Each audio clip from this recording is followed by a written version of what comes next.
Welcome to the Westminster Tradition, a podcast with lessons for the public service. My name is Alison Lloyd-Wright, Managing Director of the Good Trouble Group, and joining me today on Kaurna land, as always, are my two fellow recovering public servants, Caroline Crozer-Barlow. Hello, Alison. And Managing Director of Good Government Advisory, Danielle Elston. Hello, Alison. Today we're going back to an unsettling and perhaps misunderstood story from recent British public administration, Bovine Spongiform Encephalopathy, or mad cow disease. I'm going to struggle to pronounce that throughout the course of these episodes. The consequences of mad cow disease for the UK were severe. More than 4 million cattle were slaughtered under eradication schemes, and the direct cost to the public purse ran into several billions of pounds. Exports of British beef were banned for 10 years. Over 170 people have since died from variant Creutzfeldt-Jakob disease, CJD, associated with BSE, which is what we'll be calling Bovine Spongiform Encephalopathy throughout the course of these episodes.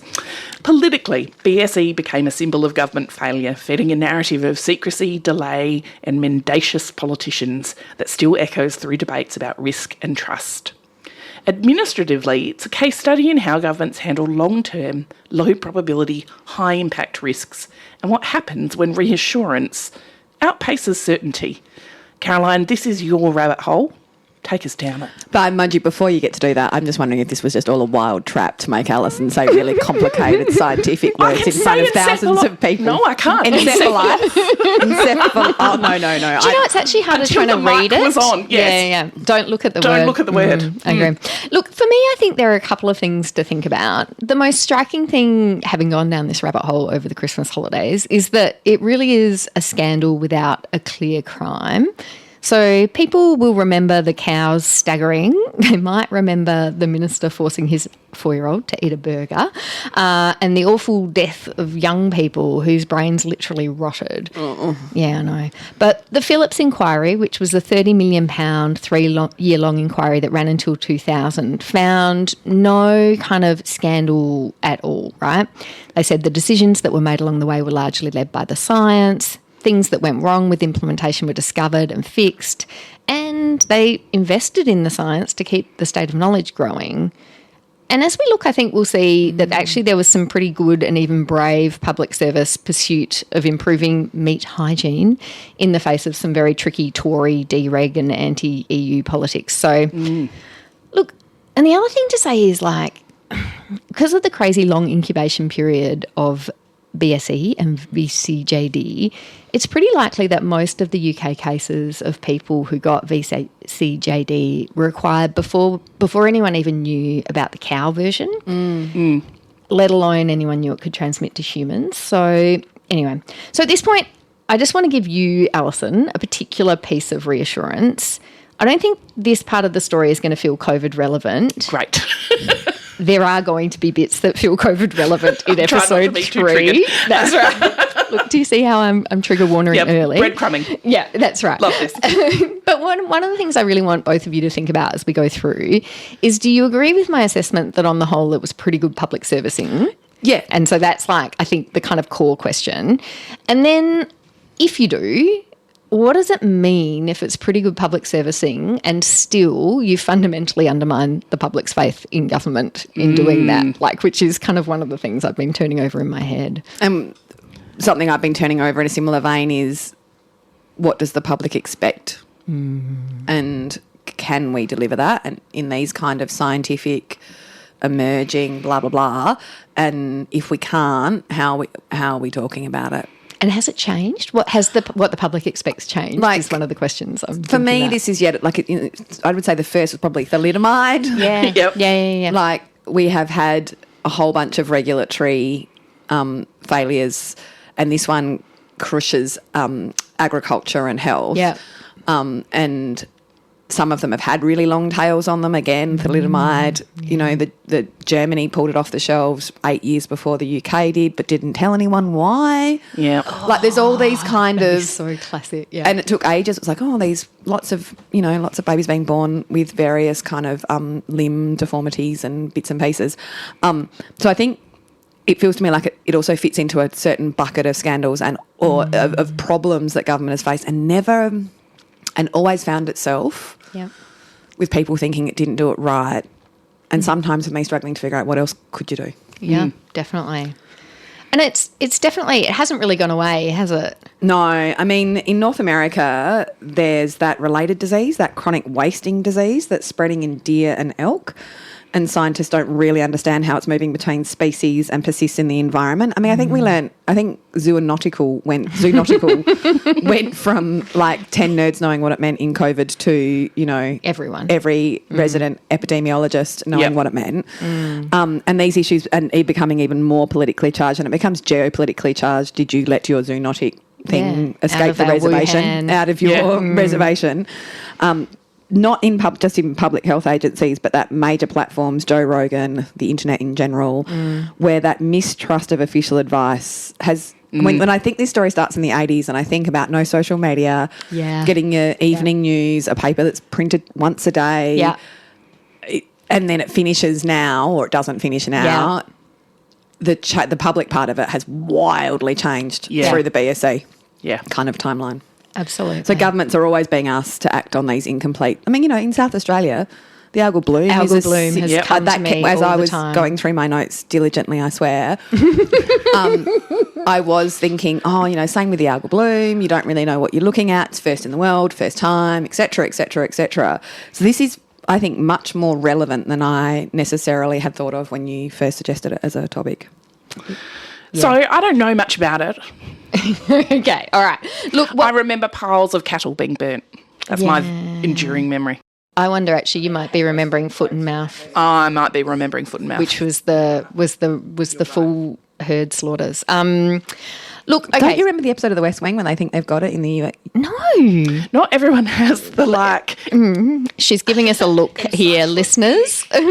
Danielle is giving us a rude look. And CJ goes up against Leo and the president saying you have to tell them straight away even if we don't have confirmation. If it's past season 5, I only watched it once. Okay, all right, we're going to keep going. Okay, so look, over the next few episodes, we're going to tell the story of BSE through a couple of distinct phases. Phase 1 is the kind of initial response in 88 and 89 to what was a cow-only disease called BSE, which was judged a very remote chance of transmitting to humans. Phase 2 is this period in the early 90s where, you know, it's kind of stable, but they're kind of drip feeding new information about it. And phase 3 covers what happens in 1996 when it is suddenly confirmed that it can transmit to humans. But Alison, I'm going to do you one last awful disservice by asking you to say all these words again. So you can just describe what is BSE and VCJD and why are they so awful and scary? So BSE, mad cow disease, and its human cousin, VCJD, are transmissible spongiform encephalopathies, TSEs. Beautiful.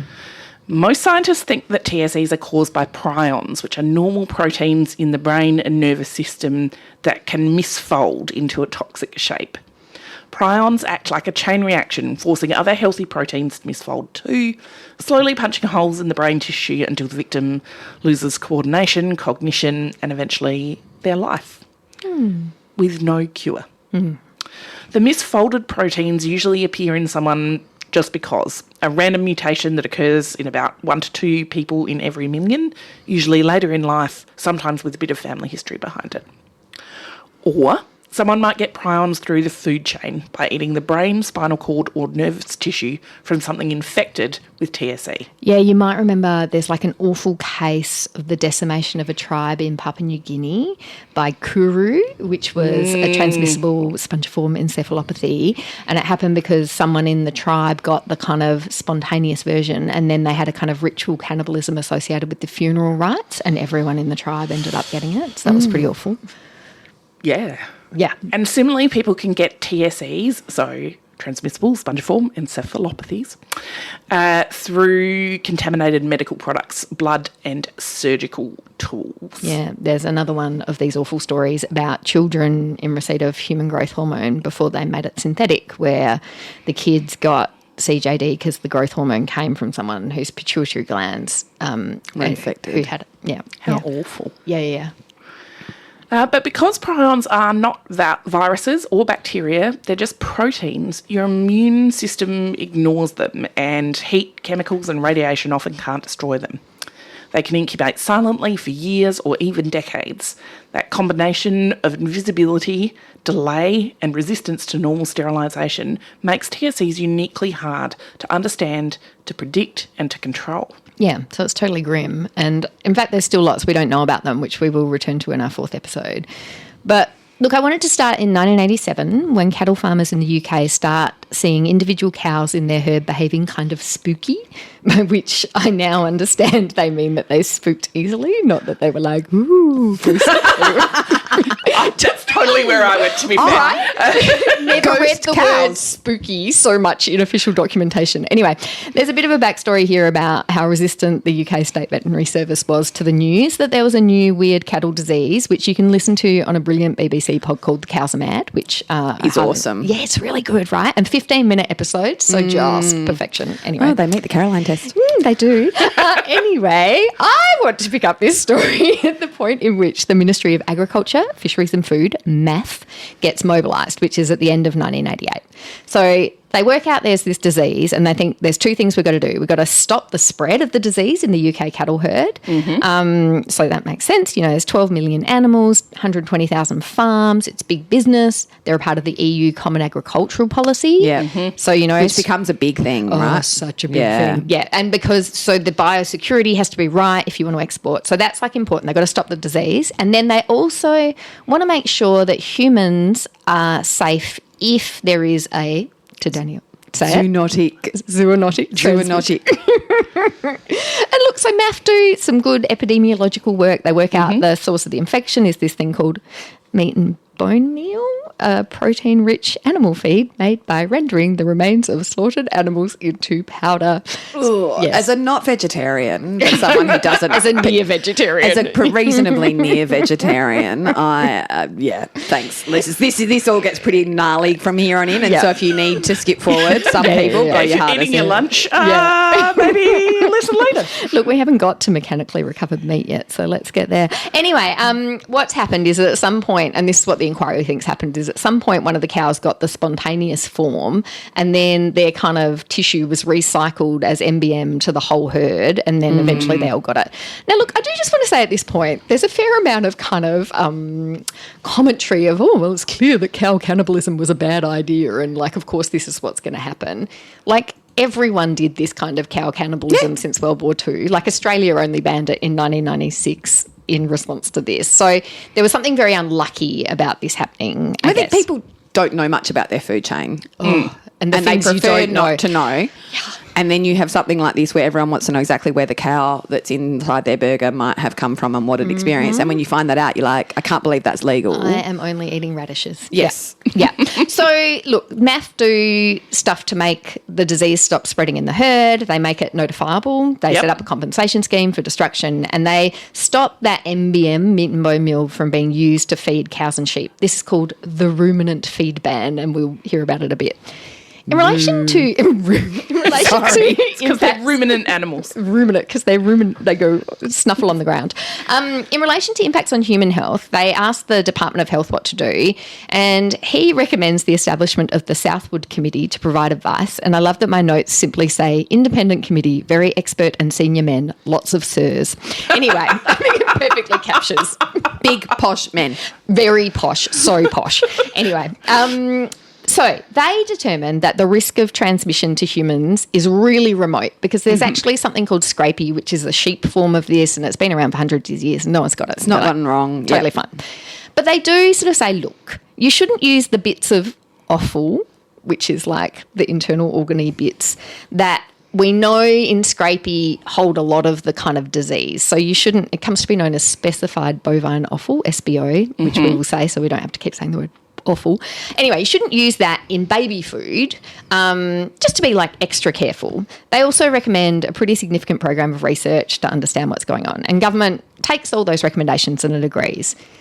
Because, in the words of Richard Packer, who became MAF secretary in 1993 and who has written a brilliant / very cross book called The Politics of BSE, The establishment of an expert advisory committee by government, especially on an issue of public safety, is a political act which limits the government's own subsequent freedom of manoeuvre. In particular, it is difficult for the government to question what is recommended. That's a killer point, really, isn't it? It is. Because the prompt here in our notes is to say, you know, the system kind of understands sort of the shape of the problem. They think they know something like it, and they think they know what they're dealing with, and it's not great, but it's not terrible. New animal diseases come up all the time. And in terms of the steps taken so far, frankly, to me, they seem pretty sound and reasonable. 100%. It feels like something that, with the benefit of hindsight, one always sees different things. But if I was to put myself in the service in 88, in the UK, this all seems very logical. And again, I think it's like how the sausage is made. And actually, no, wait for I these did not have puns. that. I did not have that ready until just then. Which is, how many times had they seen something similar? You talked about the sheep. Yeah, Scrapey. It's kind of like Scrapey. It's a bit like this. And so I think our scientists, our agricultural scientists, our health scientists, our road traffic, people see things all the time and make risk assessments, and it's only the 1 in 1,000 that turn into this that we make podcasts about, you know, from when we were in primary school many years later. And so we have to be really careful, I think, about learning but not applying 2025 levels of information to the decisions made in 1988. I do think, though, to take Richard Packer's point, once you've established this eminent collection of sirs and they have kind of pronounced, made a ruling almost on what has to be happened based on uncertain and incomplete evidence, without very much having that disclaimer up front about uncertain and incomplete evidence, it becomes very hard to move away from those pronouncements if you need to later. I also wonder, and was going to go look at all of this and then did not, but the investment in science up front, immediately wanting to create that knowledge bank, did they have more levers for government-produced science than perhaps they had later? Like we have sold a lot of that off or contracted it out to universities. Yep. You know, in a health space, we sold the CSL, the Commonwealth Serum Laboratories in Australia in the 90s, as they did in the UK. Yeah. So it seems to me, I would take a stab without having done the research, that in 88 they had more internal levers to start creating that knowledge bank themselves. That's just my guess. No. Someone actually, Google and tell me if I'm wrong. Well, Packer talks a little bit about this. He talks about how sort of what happened is all of their scientific budget ended up going on BSE, and so they ended up not having investment in research in other areas. So they did a bunch of stuff in-house and with unis and whatever. But what was really interesting is how this really distorted for a decade the program of investment in it. It's like, anyway. So Southwood has recommended excluding specified bovine offal, SBO, from all cows from baby food. So even cows that appear healthy, the organs that might have something won't be in the baby food chain. And look, it's a bit weird, to be honest, because there's like no reason to assume that there's babies... no science for there's it, no is there? science. There's literally no science They're for just it. like, they're small, that seems bad. People worry about babies, I think, might actually be their thing, right? Yeah. Fair. Yeah. And so inside government, it's the MAF officials who begin sort of saying, if it's not good for babies, should we maybe take it out for all the humans? And partly that's because a baby food only rule is hard to implement, and partly it's because it's a bit awkward to defend, right? Like if you're asked why babies, why not humans, why not teenagers, why not blah, blah, blah. Anyway. He's a 4-year-old. I was thinking of all your COVID definitions. Is this outside? Is this inside? Yeah. So look, the MAF is kind of like, maybe we should expand it. The Department of Health, by contrast, is completely more cautious, and they're like, you don't go against the expert advice. You just do what the experts say. And so what follows is this quite familiar kind of Whitehall sequence. MAF press the case, health resist on the grounds of proportionality and presentational risks, and ministers are asked to choose. And the protagonists who drive... So they can't give one lot of advice to government. I find that when health and other disciplines bang together, it is really tricky for government. Well, indeed. And interestingly here, the decision maker is a bit unclear. So is it the health minister or is it the agriculture minister? And in the end, the person who makes the decision is the agriculture minister. And he does this on the basis of kind of two key protagonists. One is his kind of parliamentary secretary, Sir Donald Thompson, who I love Packer's description of him because Packer, by the way, is just like such a snob. So Packer says Thompson was the sort of MP who rarely attains political office, let alone senior office, which is like... Anyway, so he pushes it, even though he's quite junior, because I think he has this kind of man on the street thing like, I can't explain to the punters why the babies but not the human, like the adults. And then the other key protagonist is Pedigree Pet Foods, because they, on the advice of kind of some scientists they're working with, have decided to exclude all of that SBO from the pet food. And it's like, well, if they're not going to give it to the doggies, probably we shouldn't give it to the humans. Right. So look, the MAF minister, John McGregor, decides to exclude it, and MAF are clearly alive to health's concern, and so they cleverly frame the ban as the most easily enforceable way. So they don't say... Which sounds right? Like, the more complicated you make it, again, as we all learnt, but as we've learnt in a range of other things, the more complicated you make it, the harder it is to enforce. Yeah, it turns out there's no kind of specified baby food only food chain. Exactly, and the manufacturing facilities might make baby food as well as other foods. Exactly. Shocking. Anyway, so look, in retrospect, this decision is probably the most significant act to support human health in the whole saga, right? And the Phillips inquiry that I mentioned is very complimentary about the content, but quite rude about the process. Alison, do you want to just read us out what they say? Please. The introduction of that ban at a time when most considered it highly unlikely that BSE could be transmitted to humans was one of the most far-sighted measures introduced in response to BSE. Or it would have been had it been introduced as a result of foresight. Zinger. The process that led to its introduction was haphazard. Yeah. So look, clearly the inquiry judges that like MAF should have been kind of honest about what they were doing. They shouldn't have used this kind of, we're just making it easier to implement, whatever. I don't know. What do you guys think?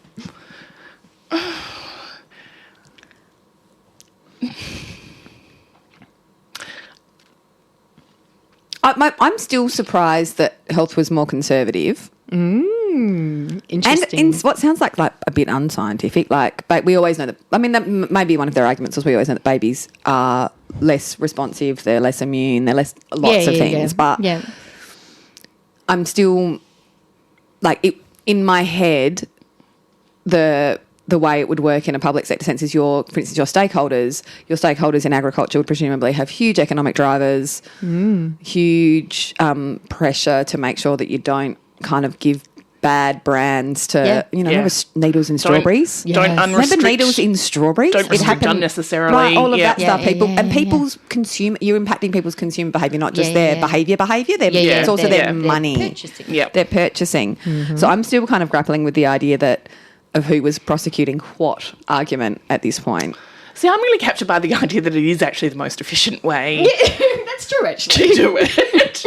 And, I do think, though, it might be worth exploring more why we're concerned for babies but not for adults. But I think at some level, if you're concerned for any part of the population in a supply chain that you can't control, maybe there's a case to be made for this kind of wholesale approach. Yeah, I think... It does seem the simplest. Oh, totally. The thing that again, go back to the economic impact, was there a big pushback against how much were we making off of, and I can only use SBO because I can't use the other words. That we were making bazillion dollars putting SBO in dog food and baby food before that? Well, the dog food I think is so interesting, though, right. as a market signal and as a major manufacturer making a choice that isn't necessarily supported by the scientific evidence that government had access to. But they've assessed the risk differently and they're going to behave differently. And once they're doing it, I really think you have no choice.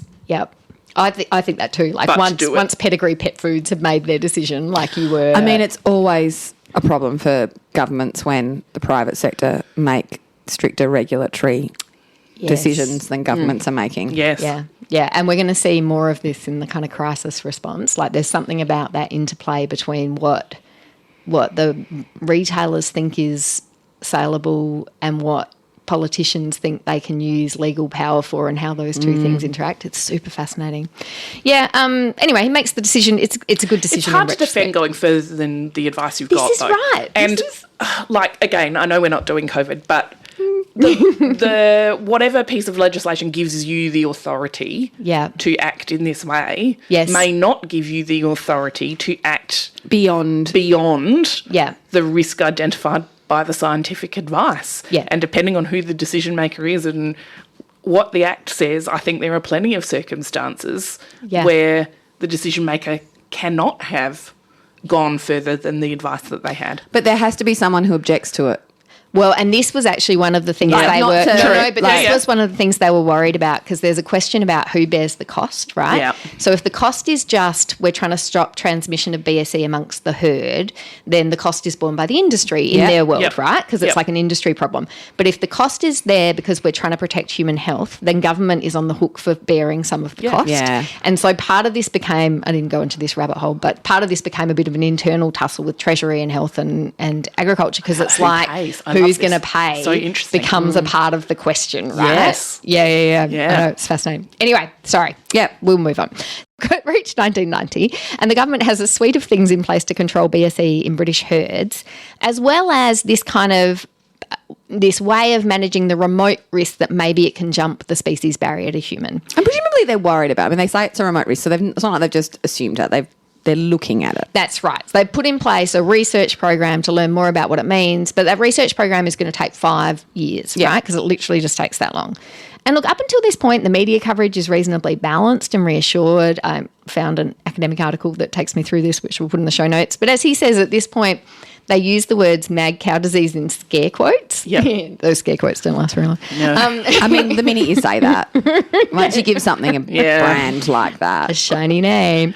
And look, some of the media coverage at this point talks about things like Kuru and Creutzfeldt-Jakob's disease, but actually mostly it talks about salmonella, which is like a weird, I recognise, thing for it to talk about. But this comes in 1989, and in 88 there'd been this kind of moment where the Parliamentary Undersecretary for Health, Edwina Currie, said on television, most of the egg production in this country, sadly, is now infected with salmonella, and egg consumption fell as a result, and she had to resign.